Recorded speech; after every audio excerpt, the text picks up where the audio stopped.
وأحبابي وأصحابي، أنا راني دخت. أنا شفت هادشي هذا في ملعب طنجة، دخت على الإخوان كاع ما ساهلش. أنا بعدا كاين بان لي أحسن من الملعب نتاع الرباط. نتوما خليونا الآراء ديالكم تا نتوما في التعليقات، واش هذا اللي أحسن ولا الملعب د الرباط اللي أحسن؟ أنا الصراحة والله ما كرهت شي محسن ولا شي محسن يخلصوا علينا شي تيكي كيمشيو نجلسو حتى حنا في هاد الفوتي هذا، وخاي مرة وحدة بحياتنا نتفتحو. والله إلا الإخوة والله ما كرهتها.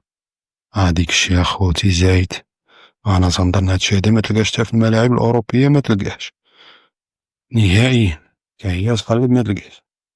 والكامب نو اللي الكامب نو هاد جديد، وتنظن ما مخدومش بهاد الطريقة هادي الإخوة. تبارك الله ما شاء الله، فين كيا فوتايزين، فين كيا كراسة جدادين آخر موديل. شوف لك تا الفيستير كيفاش داير، المرافق الصحية. وين تصاب شي واحد هنا لا بغا شي واحد يسخن قبل الماتش ولا مور الماتش، ولا بغا يزيد سوايع إضافية. المهم الإخوان ديك الشي زايد الصراحة. هادي بلاصة الندوة الصحفية وكبيرة تبارك الله.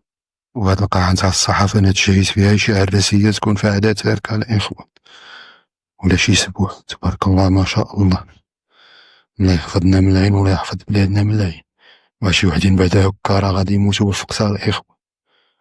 وأنا راني دخت حراك وهمايا. والإخوان تبارك الله ما شاء الله، خمسة وخميس علينا.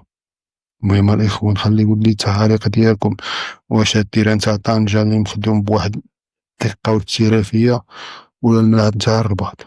أنا بعدا جاني الملعب طنجة، هذا الرأي ديالي خاص، وانتوما خليونا الآراء ديالكم. المهم الإخوة نخليكم مع الكمال هاد الفيديو، وتحياتي ليكم، نتلاقاو في فيديو جديد. وما تنساوناش الإخوان قناة عاد بدات، اللي بغا يتابونا يتابونا وش يجي من الفيديو. وتحياتي لكم جميعا، ونشوفوا فيديو جديد إن شاء الله.